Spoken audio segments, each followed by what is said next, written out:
맞아주시기 바랍니다.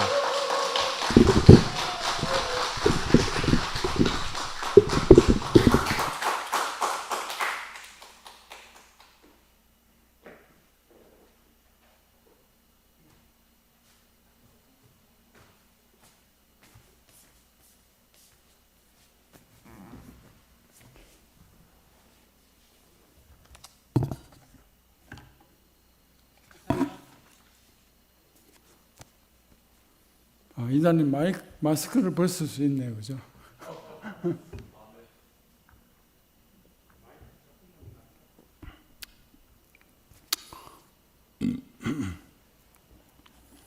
안녕하십니까. 연합 29선 이윤채 순장님 박운봉입니다. 작년 여름 집회 때 2차 뇌경색이 와가지고 말이 많이 어눌해졌습니다. 근데 지금 하지 않으면 후회할 것 같아서 하게 되었습니다.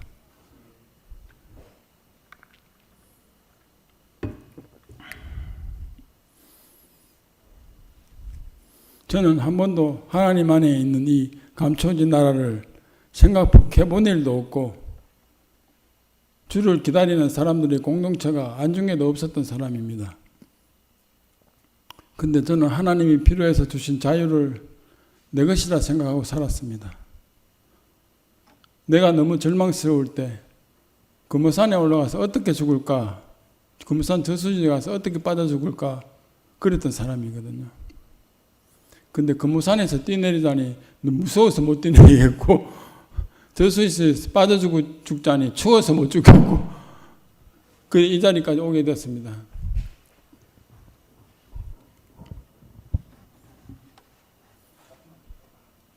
저는 내 가정 하나 제대로 지키지 못해서 해체된 것과 이전에 저로 인해 말미암아 생긴 문제들이 모두 위치이탈한 저의 문제였습니다. 교회에 와서 말씀 듣고 알게 되었습니다. 나의 최선의 선택이 나를 폭삭 망하게 했고 그래서 세상에서는 부담스러운 사람이 되었습니다. 그리고 갑자기 사라진 사람이 되었습니다. 교회로 부르심 받아와서 이렇게 찾아오신 하나님을 증거하는 사람이 되었는 게 너무 신기합니다. 세상에서는 나의 롤모델이 능력이 있고 지식이 있고 학벌이 높고 그런 거였습니다. 그러니까 늘 열등감에 사로잡혀서 살았습니다. 근데 교회에 와보니까 나는 없고 교회만, 나는 없고 형제만, 나는 없고 교회 아이들만 참 진실한 사람들을 만났습니다. 저의 첫 자리는 구미교회 진희 형제입니다. 그때 몸은 만신창이가 되고 혼은 다 떠나고 없을 만큼 만신창이가 됐을 때 구미교회를 만났습니다. 만난 얘기는 뒤에 또 하겠습니다. 그때 저는 구미교회 가서 내 죽겠다 하는 소리만 계속 했을 건데 그거를 다 받아주신 구미교회 형제자매께 감사합니다. 그때부터 늘 지지해 주시는 경석이 형님. 경석이 형님이 조금 전에 밖에서 일찍 오셔가지고 저를 맞이해 주셨었거든요. 네 마음이 내 마음이다 하시더라고. 그리고 대구교회 첫 자리는 민재 형님입니다. 그리고 저는 모자매를 따라 중고등부를 가보니까 항상 자기는 없고 아이들만 그렇게 아이들을 섬기시는 무원이 형님을 만나게 됐습니다. 무원이 형님은 제가 첫 해고당했을 때 교회 카페로 가니까 잘 왔다. 교회로 살면 되지. 그렇게 얘기해 주셨습니다. 그리고 그때 보영이 형님이 들어오셨습니다. 그러니까 무원이 형님이 운봉이 너 저기 따라다니면 되겠네. 그렇게 길을 내주셨어요. 저는 보영 형님을 몰랐기 때문에 그때 처음 만났는 거죠. 그래서 그때부터 보영 형을 따라 신방단을 함께 따라다니게 되었습니다. 연약한 지체들이 참 많더라고요. 그 지체들 한 명 한 명을 섬기는 보영 형의 마음을 가까이서 보게 되었습니다. 제가 알고 있는 사랑이랑 너무 거리가 멀었습니다. 그때 F4를 만났습니다. 성렬이 형님, 성필이 형님, 희원이 형님, 저까지 떨어진 4명입니다. 떨어진 4명. 세상에서 폴 다운되는 사람들인데 제가 그때 좀 마음이 울적했거든요. 근데 그 형님들 보고 나니까 제가 살아나더라고요. 참 신기하더라고요. 그때 성렬이 형님이 화상 그렇게 입고도 찬양하는 걸 보고 저는 깜짝 놀랐습니다. 그리고 늘 교회에 와 있으면 밥조에 넣어주시는 종범이 형님, 종범이 형님과 방송팀이 감사합니다. 저는 그 구미 대구에 1살 때 와서 살았는데 제대하고 나서 취업을 하면서 구미로 갔거든요. 그러니까 다시 왔는데 낯선 땅인 거예요. 낯선 땅에 와서 갈 곳이 없었습니다. 그래서 그때 나를 불러주신 희수 형님, 경희 누나, 그리고 제가 빚 때문에 전전긍긍했었는데 그런 나에게 개인 생애의 절차를 밟을 수 있게 많이 도움을 주신 송규효 형제, 발음이 잘 안 되네, 그죠? 그리고 서울에 몇 개월 알바 생활을 했습니다.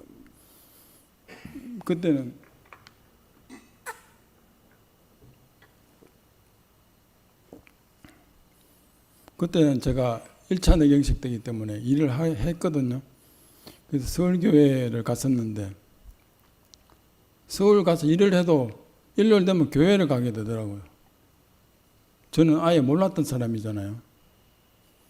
그래서 서울교회 형제자매께서 저한테 베푸신 은혜를 잊을 수가 없습니다.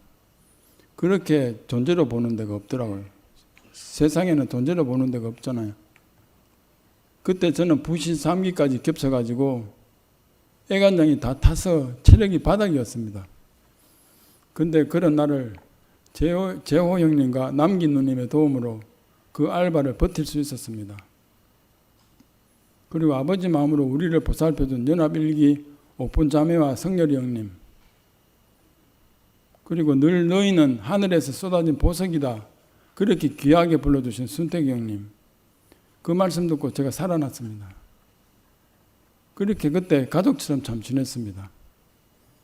그리고 한혜인 누님, 황란 누님, 최대식 형님, 신은숙 누님, 외관의 영순 누님, 송용서 형.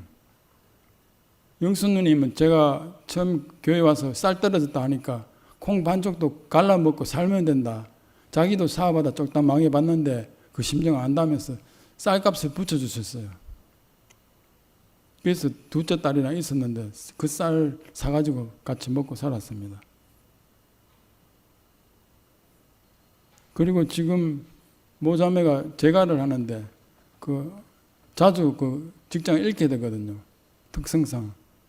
근데 이번에 일자리를 주신 광명건 누님, 그리고 좋은 화장품을 판매할 수 있도록 배려해준 정성래 자매님, 그리고 지금 저는 연합 2기인데 연합 2기 29순 순장님과 순원님들, 그리고 모든 은혜 베푸신 분들을 다 열거할 수가 없습니다. 교회 전체가 저를 케어한 것 같더라고요. 그래서 그 교회로부터 받은 사랑이 내 남은 인생에 늘 가슴에 품고 살겠습니다. 정말 감사합니다.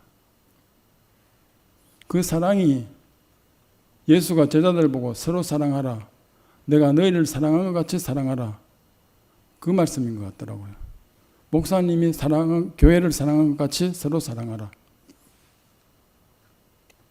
말씀은 요한복음 생명의 말씀 65번째 예수께서 영광을 얻으심입니다. 요한복음 13장 30절부터 35절까지 읽어보겠습니다. 유다가 그 조각을 받고 나가니 밤이러라. 그가 나간 후에 예수께서 이르시되 지금 인자가 영광을 받았고 하나님도 인자로 말미암아 그에게 영광을 받으셨도다. 만일 하나님이 그로 말미암아 영광을 받으셨으면 하나님도 자기로 말미암아 그에게 영광을 주시리니 곧 주시리라. 소자들아, 내가 아직 잠시 너희와 함께 있겠노라. 너희가 나를 찾을 것이나 일찍이 내가 유대인들에게 너희는 내가 가는 곳에 올 수 없다고 말한 것과 같이 지금 너희에게도 이르노라. 새 계명을 주리니 서로 사랑하라. 내가 너희를 사랑한 것 같이 사랑하라. 너희가 서로 사랑하면 이로써 모든 사람들이 너희가 내 제자인 줄 알리라. 가룟 유다는 떡을 받고 어둠 속으로 나갔다고 했습니다. 그리고 반대로 예수님은 인자가 영광을 얻었다는 알 수 없는 말을 하셨습니다. 이 인자의 영광이라는 것은 창조자가 원래 사람에게 주려고 했던 영광입니다. 이것은 아무리 봐도 영광을 받는 길이 아닙니다. 제자가 배신을 해서 죽음에 넘겨주는 길이고 죽으러 가는 그린 길인데 인자가 영광을 얻었다고 말하고 있습니다. 이것은 이해하기 어려운 말이라고 했습니다. 그때 누구도 모르는 말이었습니다.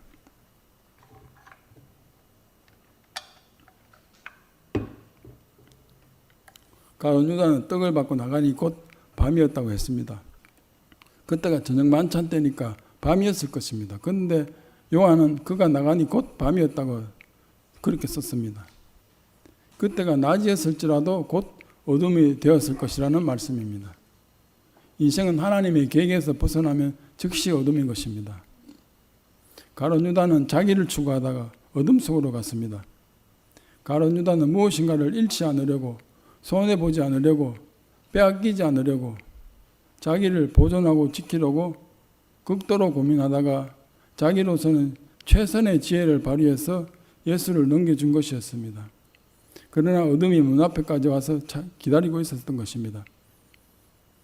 영광과 어둠은 정반대되는 것이죠. 말씀을 듣고 보니 꼭 내가 아담을 대표한 가룟 유다로 발견이 됐습니다. 저는 가난했지만 성실하고 희생적인 부모님 품에서 화목하게 살았습니다. 고등학교 시절까지 공부에는 관심이 없고 늘 시원찮았지만 내가 돈벌이를 해야 되겠다는 생각을 했는데 고3 때 담임선생님이 환경 관련으로 나가면 앞으로 비전이 있을 것이다. 그렇게 얘기해 주셨어요. 그래서 대구 보건대학 환경과를 가게 되었습니다. 성적도 안 되지만 하여튼 그 과를 가라고 그랬습니다. 그래서 제대 후에 1년을 꼬박 싸구려 국수를 사 먹으면서 공과 학원을 다녔습니다. 그때 자격증 여러 개를 취득하게 되었습니다. 중소기업을 거쳐서 경력사원으로 대기업으로 입사를 하게 되었습니다. 아버지의 성실함을 물려받아 사원으로 입사해서 대리, 과장, 차장을 거쳐서 부장까지 누락없이 승진을 하였습니다. 아내와는 성격 차이로 별거 중이었습니다. 어머니는 절대 이혼은 안 된다고 하셨습니다. 그래서 저는 알리바이가 생겼습니다. 어머니가 절대 이혼은 안 된다고 했으니까 별거 해 있는 것도 정당하다. 이렇게 변명할 거리가 생겼죠. 그래서 따로 살게 되었습니다. 근데 저는 그때 대기업에 있었기 때문에 업무 외에도 1년에 여러 번 해외에 20개국 출장을 다녔습니다. 그리고 사적으로는 동호회, 골프 동호회, 스쿠버 다이빙 동호회, 동창회, 각종 모임 등으로 외로울 새가 없이 바쁘게 살았습니다. 저는 그렇게 영원히 살 줄 알았습니다. 그런데 내 인생에 벼랑 끝에 서는 일이 시작되었습니다. 갑상선 암 제거 수술을 했는데 3년 만에 뇌경색이 왔습니다. 차가 중앙분리대 쪽으로 쏠리고 몇 번 위험한 고비를 넘겼습니다. 그리고 대기업이다 보니까 결제 금액이 굉장히 큰데 결제할 때마다 오타가 나는 거예요. 그래서 어쩔 수 없이 희망퇴직의 절차를 거쳐서 회사를 그만두게 됐습니다. 영원히 다닐 것 같은 회사가 그만두게 되는 겁니다. 그래서 퇴직하기 전에 미래가 불안하고 겁도 나고 고민했습니다. 그러니까 안정된 직장에 오래 다니는 사람들은 퇴직하면 뭘 할지 모릅니다. 그래서 항상 사탄이 기다리고 있습니다. 근데 나는 그거를 피해보겠다고 수십 명을 찾아다니면서 조언을 구했습니다. 마지막에는 용하다 하는 스님까지 찾아갔습니다. 목차까지 주고 물어봤습니다. 근데 그들의 대답은 한결같이 투자하지 마라, 동업하지 마라, 스님은 재결합하지 마라, 여자에게 돈 맡기지 마라고 하셨습니다.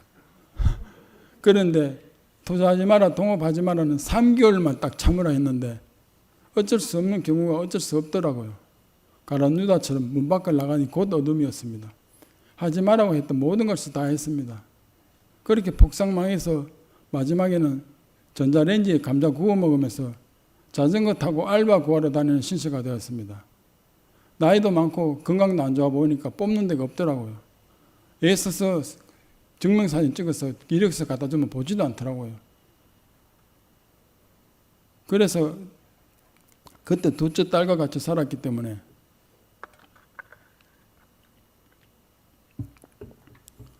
매일매일 애지중지했던 물건을 하나씩 갖다 팔았습니다. 그렇게 중요하게 생각했던 오디오도 팔고 부장 진급했다고 기념으로 샀는 시계도 팔고 골프채도 팔고 마지막에는 자전거도 팔았습니다. 알바 구하러 다닐 때 탔던 자전거도 팔았습니다. 그때 나는 누나에게 방법을 알려달라고. 누나는 서울교회 박명순 자매입니다. 수시로 통화를 했습니다. 내 죽겠다고 방법을 알려달라고. 그런데 누나가 돈을 좀 보내주면 참 고맙겠는데 내 개념에 전혀 없던 말을 했습니다. 이제 너도 세상에서 바닥 쳤으니 교회로 와라, 그 말씀을 했습니다. 잘 나갈 때는 안 부르더니 폭삭망하니까 그렇게 불렀습니다. 나는 지푸라기라도 잡아야 되는 물에 빠지는 심정이었기 때문에 어쩔 수 없이 구미교회 진희 형제를 통화를 하고 커피숍에서 만나서 얘기를 했습니다. 그때부터 목요일마다 구미교회에 참석하게 됐습니다. 거기서 서경석 형님을 처음 만났습니다. 그때부터 지금까지 한결같이 저를 지지하고 격려해 주시는 아버지 마음을 보게 되었습니다. 그런데 재결합하지 마라 했는데 그것도 또 하게 되더라고요. 혼자서는 못 살겠더라고요. 대경서까지 왔지 건강도 엉망이지. 그러니까 그래 살다가 객사하겠다 싶어가지고 제가 가지고 있던 마지막까지 가지고 있으려 했던 보루가 금융권에 각종 투자해 놓은 게 있었는데 그것을 보여주게 되었습니다.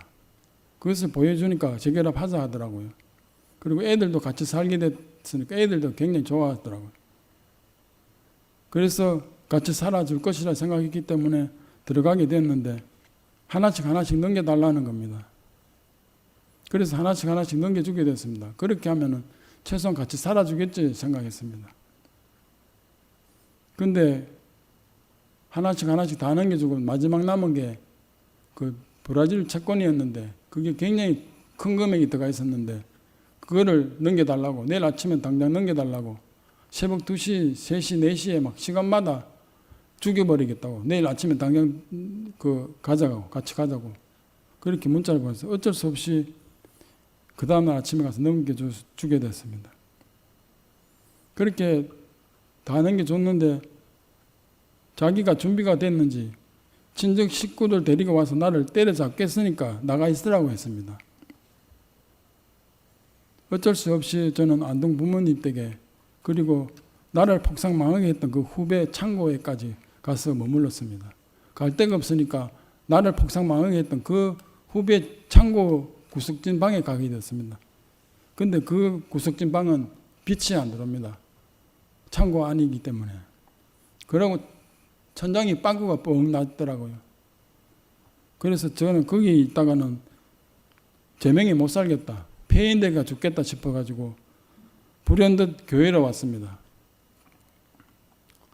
그때 누나한테 이제 전화번호를 물어가지고 민재 형님을 만나게 됐는데 저 얘기를 했더니 형님이 네가 직장이 있어야 되겠구나 하셨는데 그렇게 돌아와서 금호산 편의점에 야간 알바를 하게 되었습니다.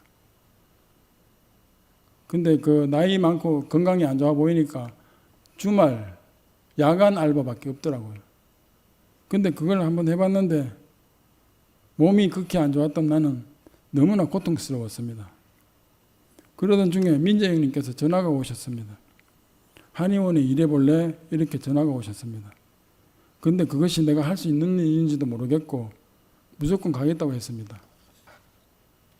그래서 그 다음날 원전형제 한의원으로 가게 됐습니다.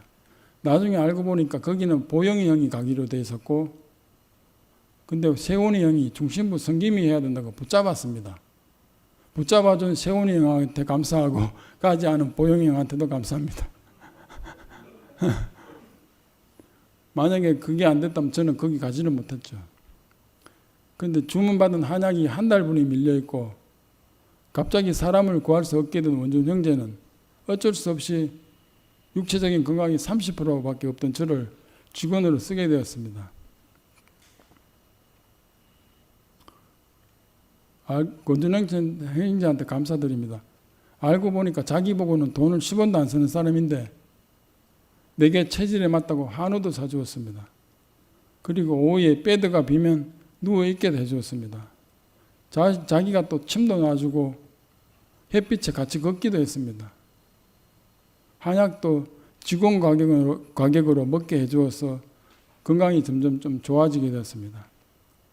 내가 만약 일반 직장을 구해서 갔더라면 저 어디 산에 누워있든지 요양병원에 누워있든지 알 수가 없는 일입니다. 원준 형제한테 마르고 닳도록 감사합니다. 그래서 탕약실에 혼자 있으니까 말씀도 들어도 된다고 했습니다. 그래서 그때부터 목사님 말씀을 주구장창 들었는데 어느 날 십자가에 매달려서 내려올 수 없는 예수의 운명이 바로 내 운명이구나, 그렇게 포함되는 경험을 그때 했습니다. 그런데 그게 무슨 말씀인지 저도 잘 모르고 그 말씀의 깊이를 알 수가 없기 때문에, 근데 왠지 어떤 마음이 생겨서 종이를 쭉 찢어가지고 나는 하나님께 꼭 필요한 사람이다. 나는 하나님께 꼭 필요한 사람이다. 그렇게 써서 벽에 붙여놓고 일했습니다. 그리고 수시로 목사님 말씀만 꺼내고 살았습니다. 근데 여기서 모자매를 만난 것은 제게는 기적 같은 일이었습니다. 한의원에서 같이 일을 하게 되면서 사람들을 대하는 마음을 보고 저런 자매하고 한번 살아봤으면 좋겠다고 혼자 생각했습니다. 지금 현실적으로 나와 함께 해줘서 너무 감사합니다. 그러니까 모자매와는 서로 좋아서 눈이 맞았다기보다는 제가 총체적인 절망 상태, 혼미백산한 상태로 채권자가 밤마다 현관문을 두드리고 일하는 한의원에까지 찾아오고 또 그 와중에 전처에게서는 이혼 소송이 들어오고 참 기가 막히더라고요. 다 넘겨줬는데 이혼 소송이 들어왔어요. 구미 아파트는 법원 경매가 들어오고, 그래서 저는 혼미백산이라는 단어를 그때 알았습니다. 불안해서 눈은 떨리고 가슴은 두근거리고 등에는 전기가 찌릿찌릿 왔어요. 그래서 늘 파스를 3장씩 붙이고 일했습니다.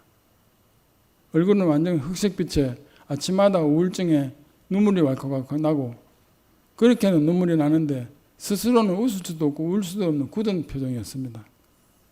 로보캅 아시죠? 로보캅. 제가 처음 교회 왔을 때부터 로보캅이었습니다. 표정이 없었습니다. 너무나 그 겪은 과정이 암담해가지고 기가 막힌다는 말이 그런 말인 것 같더라고요. 모자매 눈에 이 사람 마지막 가는 길을 지켜주라고 하나님이 나를 붙이셨구나, 그렇게 생각해서 어쩔 수 없이 손을 잡아주게 되었습니다.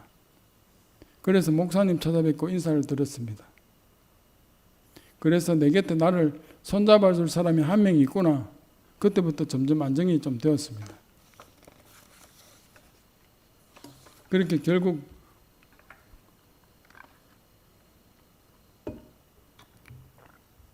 구미집은 법원 경매가 넘어가고 어쩔 수 없이 댁으로 오게 되었습니다. 주말에 가끔 오는 사람을 내보내고 그 방을 내게 주었습니다. 연창호 형과 김성숙 자매에게 감사합니다. 지금도 늘 혈육의 형제자매처럼 보살펴 주십니다. 세상에서 폭삭망하고 영육간에 만신창이가 되고 나니까 내 존재가 사라진 것 같았습니다.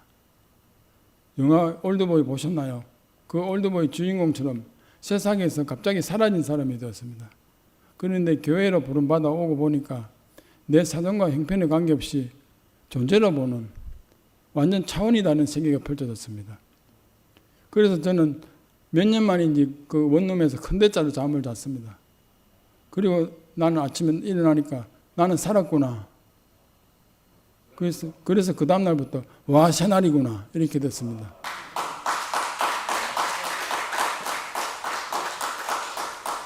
그게 저절로 나오더라고, 저절로. 그래서 그때 장년부 항남누님 순이 되었는데 카톡방 성기매를 하라고 했습니다. 세상에서 잘하던 게 쓰이더라고요.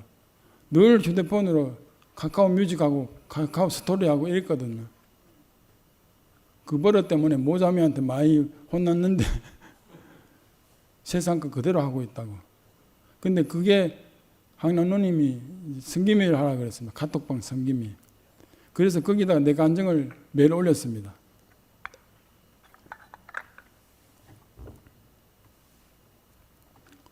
그래서 카톡방 안에서만 보고 없애기는 아깝다고 사랑방으로 옮겨주셨어요. 제가 사랑방을 알 리가 없잖아요. 그러다가 제게 직접 올리라고 하시면서 와 새날을 올리게 되었습니다. 그 새날을 매일 올리다 보니까 생자 이방인에 교회 온 지도 얼마 안 된 나는 한기가 오게 됐습니다. 황남 누님께 그렇다고 얘기를 하니까 누님도 한번 그만두니까 다시 못 쓰게 된 경험이 있다고 계속 쓰라고 격려를 해주셨습니다. 그래서 더 말씀 안에 더 교회 안에 살 수밖에 없게 되었습니다. 그러다 보니 새날이 나를 살게 하는구나 그렇게 알게 되었습니다. 그러던 중에 목사님 주일 말씀에 In Christ 그 말씀이 바울 서신에 꼭 들어간다 하신 말씀이 영어로 돼서 그런지 왠지 마음에 팍 찍혔습니다.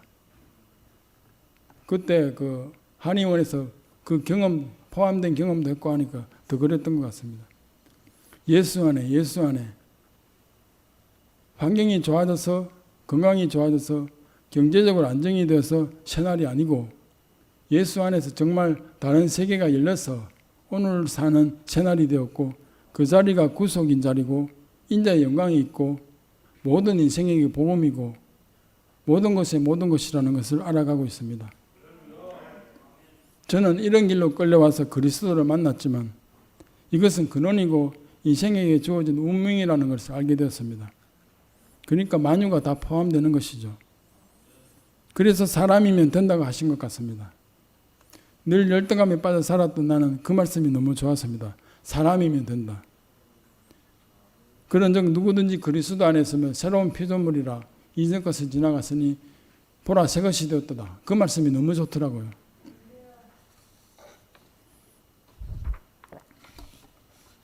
깨구리 올챙이 시절 모른다고 별 볼 일 없던 변두리 사람이 가지고 있는 역량에 비해서 과분한 자리에 있다 보니까 세상의 영광에 취해서 세상이 준 타이틀이 난 줄 알고 그렇게 우월감에 빠져서 너는 왜 그래? 너는 왜 그래? 마누라는 왜 그래? 이렇게 모두를 분열시키는 사탄을 대신하는 인생을 살았습니다. 그렇게 살다가 폭삭망해서 세상에서 사라진 사람이 되었는데 부르심을 받고 와보니 그 자리에서 하나님의 능력과 지혜가 시작되는 곳이었습니다. 사탄이 틈탈 수 없는 자리, 십자가에서 매달려 내려오지 못한 예수의 자리였습니다. 근데 말씀 듣고 살아도 성향은 잘 안 변하더라고요. 모자매는 나와 성향이 맞지 않다고 늘 얘기합니다. 왕 싸가지, 남의 편, 싸가지에 밥 말아먹을 인간, 그런 말을 많이 들었습니다. 그렇게 계속 관계가 안 좋아졌다면 또 헤어졌겠죠. 성향이 안 맞고 관계가 안 좋을 때마다 큰 사건이 터졌습니다. 직장에서 해고된 게 2번이고 그리고 작년에 교통사고로 폐차까지 했습니다. 그것도 15분 거리인데 하지 마라 하는 걸, 졸리면 하지 마라 하는 걸 제가 했습니다. 이게 내 마지막 남은 자랑이다 하면서 했습니다. 근데 폐차되고 나니까 내 자랑이 베스트 드라이버였는데 내 마지막 자랑이 끝났다고 하니까 그 사고 난 자리에서 모자매가 네 자랑할 게 뭐 있노? 그리스도 자랑하면 되지. 그렇게 말했습니다. 2차 뇌경색이 작년 여름에 왔는데 그렇게 되고 나니까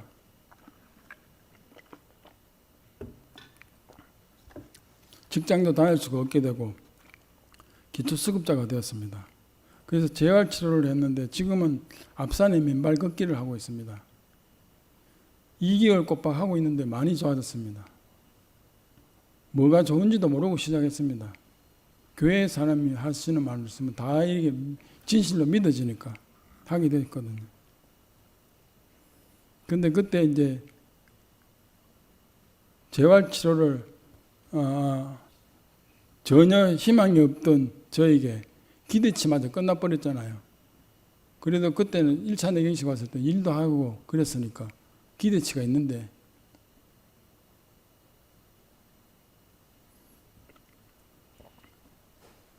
그래서 그 기대치가 끝나고 나니 니하고 같이 살 이유가 없다.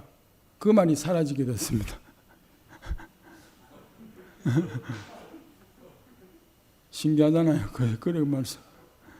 퇴원 초기에는 균형 감각이 많이 떨어져서 넘어지기도 하고 버스에서도 넘어지기도 하고 그랬습니다. 그래서 모자면 어쩔 수 없이 늘 손을 잡아주게 되었습니다. 남들이 보면 다정해서 잡는 줄 알았을 겁니다. 그게 아니고 어쩔 수 없이 저 인간 또 넘어져가 다리라도 부르면 안 되니까 잡아주게 됐습니다. 원래 저는 길 갈 때 전체하고도 뚝 떨어져서 걷는 사람이고 남을 더 신경 쓰는 사람이었거든요. 손잡아 본 적이 없거든요. 근데 신기하게도 그때 코로나로 인해서 모자매도 직장에서 잘렸습니다. 나를 가까이서 늘 보살펴 줄 수 있게 되었습니다. 그래서 관계가 안 좋을 때마다 큰 사건이 터져서 넘어가는 줄 알았는데 결국에는 말씀이더라고요. 너도 아니고 나도 아니고 그죠? 예수 안에서 하나인 것을 말씀 들으면서 서로 존재로 인정하게 되고 관계도 회복이 되어 지금은 연합 안에 살게 되었습니다.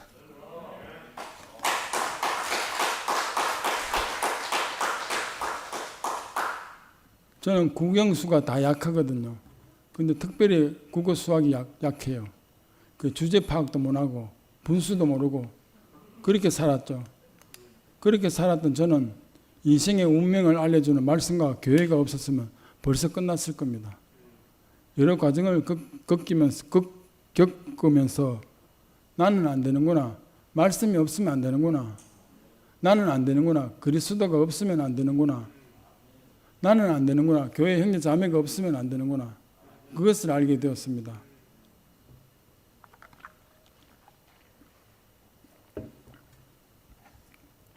금오산에서 금오산 저수지에서 언제 죽을까 그 고민을 하던 인간이 이제는 내 인생에 가장 소중한 것이 교회 공동체가 되었습니다.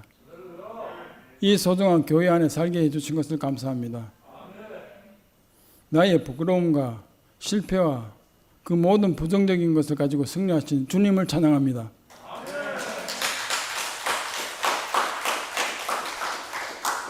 목사님 기도문으로 기도하겠습니다. 감사하신 아버지 하나님, 우리가 주님의 일을 다 모르고 주님의 영광을 다 모르고 주의 나라를 다 모르기 때문에 그 나라가 올 때까지 우리에게 새 계명을 주시고 서로 사랑하라고 하신 것을 감사합니다. 우리가 서로 사랑하는 공동체 안에서 주님의 오심을 대망하게 되길 원하고 서로 사랑하는 공동체 안에서 주님을 영화롭게 하길 원하고 서로 사랑하는 이 가운데서 주의 영광을 보게 하여 주시기를 원합니다. 주 예수님 이름으로 기도합니다. 아멘.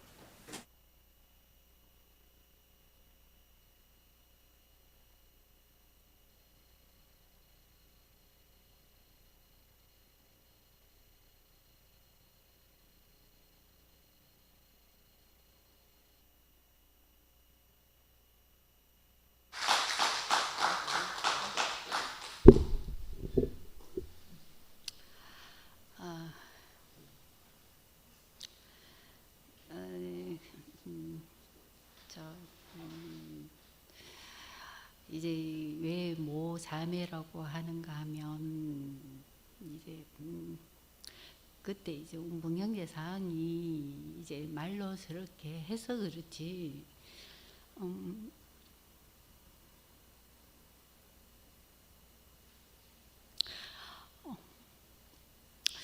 이제 저가 안 잡아주면 안 되는 상황이었어요. 그렇게 매일 이제 그걸 얘기하는 거예요.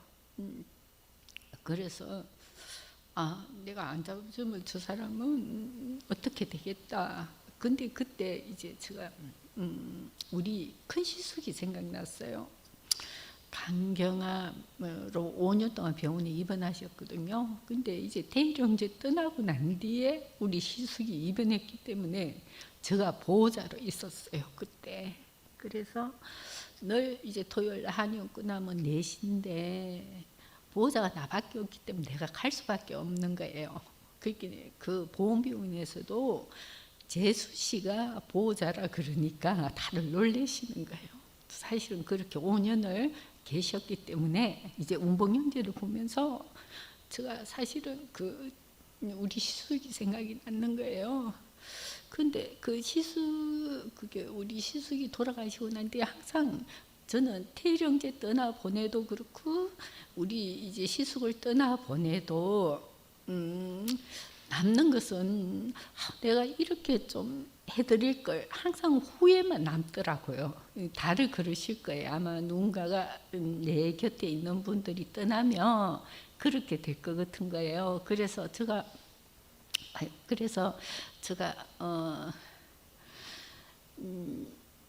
정말 아무것도 생각이 안 났어요. 운봉 형제가 늘 출근을 하면 늘 이제 운봉 형제 이제 힘든 걸 얘기하고 자기는 항상 그랬잖아요. 내 곁에 누가 있었으면 좋겠다. 이렇게 했기 때문에 손을 안 잡아줄 수가 없는 거예요.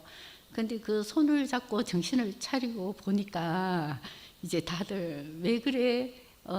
그리고 건강이 안 좋은 사람을 만나게 됐냐 이렇게 현실을 이제 다들 얘기하고 특히 이제 우리 애들이 너무 싫어하는 거예요.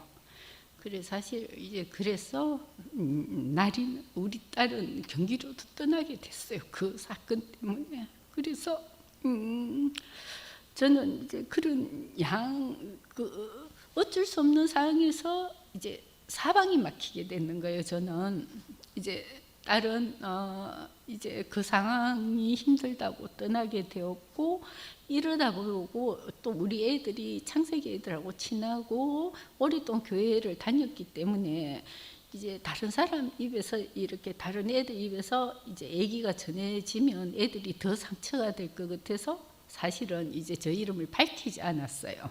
이제 이런 상황으로 저는 몰려가게 되었고 이제 운봉 형제를 만나서도 서로 이제 이렇게 그랬죠. 성향이 다르기 때문에 그랬잖아요. 그러니까 그 인간적인 면이 하나도 내한테 위로가 되는 게 없는 거예요.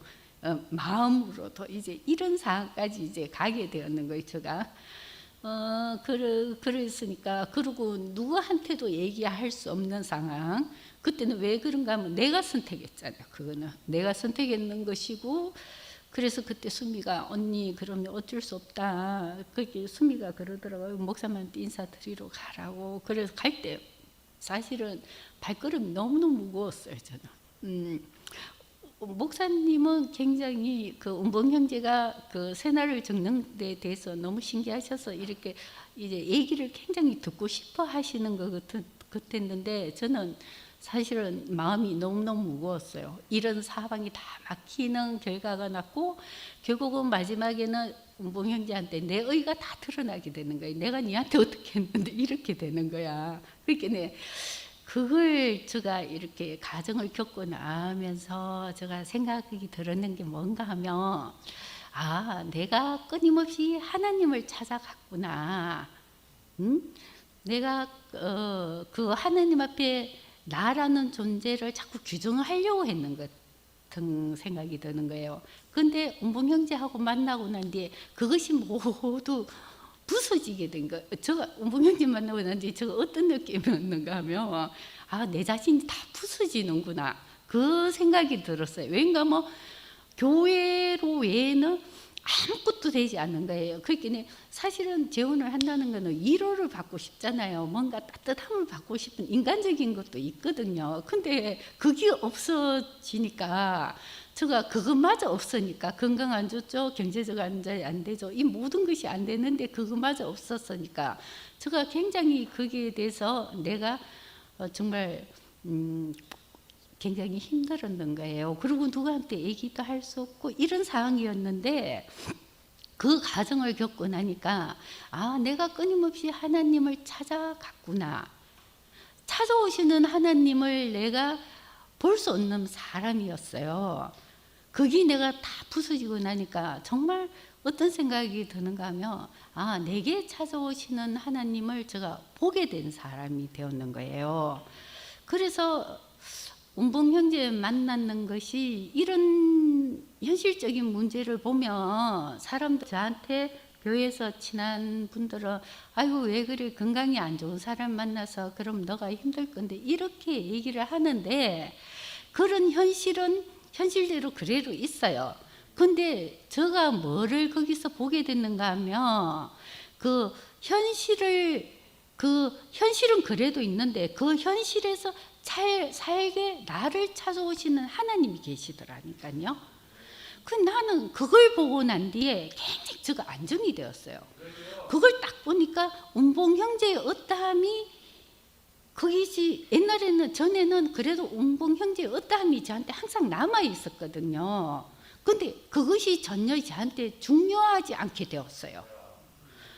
그래서 저는 정말 나를 찾아오시는 하나님, 나를 이끄시는 하나님, 여기에서 제가 너무너무 자유하게 되었는 거예요.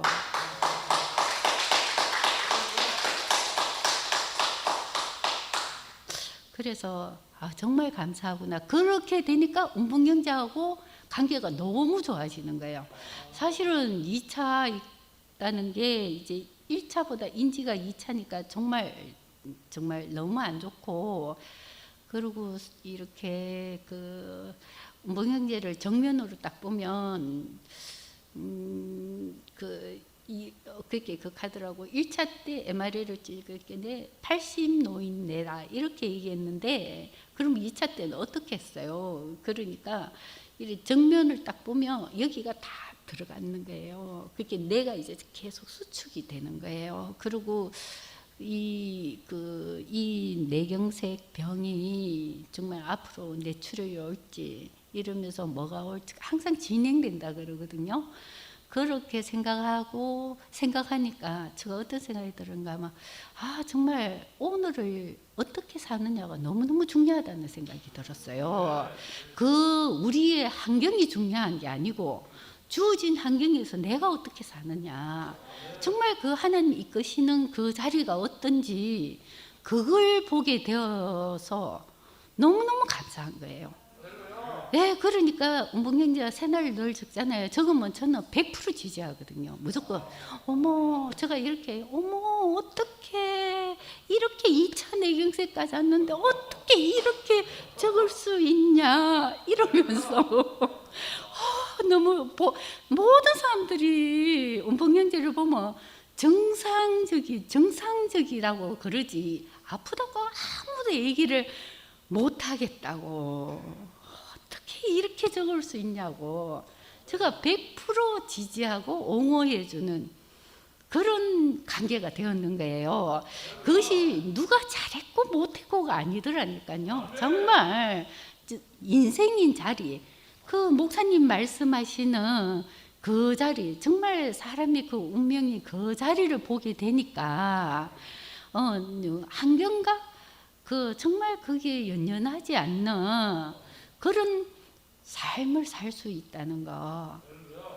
그래서 너무너무 감사하고, 그렇다고 앞으로 우리가 이렇게 아까 운봉형제말 때 우리가 이래가 연합이 되고 하나 되고 하잖아요. 정말 그거는 저는 잘 모르겠어요. 근데 내일을 생각하면 얼마나 머리가 아프겠어요. 근데 그것이 전부가 아니라는 거예요. 오늘이 전부다는 거예요. 그래서 정말 감사하구나. 우리 인생에 너도 아니고 나도 아니고 내 안경도 아니고 너도 아니고 그것이 아무 소용없는 정말 이 말씀 안에 우리가 이렇게 이 운명 안에서 이렇게 함께 살 수 있다는 거, 그것이 인생의 전부구나 하는 생각이 들었거든요. 그러니까 전에는 제가 유머 감각도 없고 저도 그냥 삭삭하기만 하지 그런 거 없어요. 근데 화낼 때는 엄청 제가 화내거든요. 근데 제가 이제 그렇게 딱 되니까 제가요 봉숭아학당을 해요. 운봉형제 앞에서 봉숭아학당. 왜냐면 뭐 자꾸 말이 없으니까 운봉형제 말이 없거든요. 그 하루 종일 입 다물고 있으면 더 안 좋거든요, 건강에. 그게 제가 계속 봉숭아학당처럼 웃기는 거예요. 운봉형제 가면 내 그 직장에서 뭐 힘든 거 이런 걸 떠나서 운봉형제 보면 무조건 제가 이렇게 봉숭아학당처럼 그러거든요. 그래서 제가 참 어떻게 내가 이렇게 살 수 있을까? 정말 이건 은혜구나. 그 애를 만나지 않았으면 어떻게 이렇게 살겠어요? 그리고 저는 또 이런 생각이 했어요. 사실은 제가 크는 환경도 굉장히 좋잖아요. 우리 부모님 정말 인자하시고 아주 좋은 환경에서 제가 컸잖아요. 그러고 이제 그전에 태일 형제도 뭐 그랬고, 그래서 제가 하나님이 이제는 운봉 형제라는 이 환경에서 이게 좋고 나쁘고 그렇던데 이 환경에서 이제 살아라고 하나님이 하나님 손에 이끌려 살아라고 내가 사는 게 아니고 저는 그 생각이 드는 거예요. 저 인생을 보면 이때까지 제가 주님의 손에 이끌려 살았잖아요. 그것이 너무나도 분명히 보이는 거예요. 그래서 하나님이 이 환경에서 하나님과 함께 주님과 함께 이렇게 살아라고 하시는구나 그 생각이 드는 거예요. 그래서 참 감사하다. 우리에게 이렇게 정말 그 전부 다 형제들 다양한 환경이잖아요. 전부 다 그 자리에서 살 수 있는 사람으로 정말 이렇게 나의 그 모든 것의 모든 것이라는 그 주님 안에서 우리가 이렇게 살 수 있는 사람으로 우리를 이제 조성해 주셨다는 게 너무너무 감사합니다. 주님을 찬양합니다.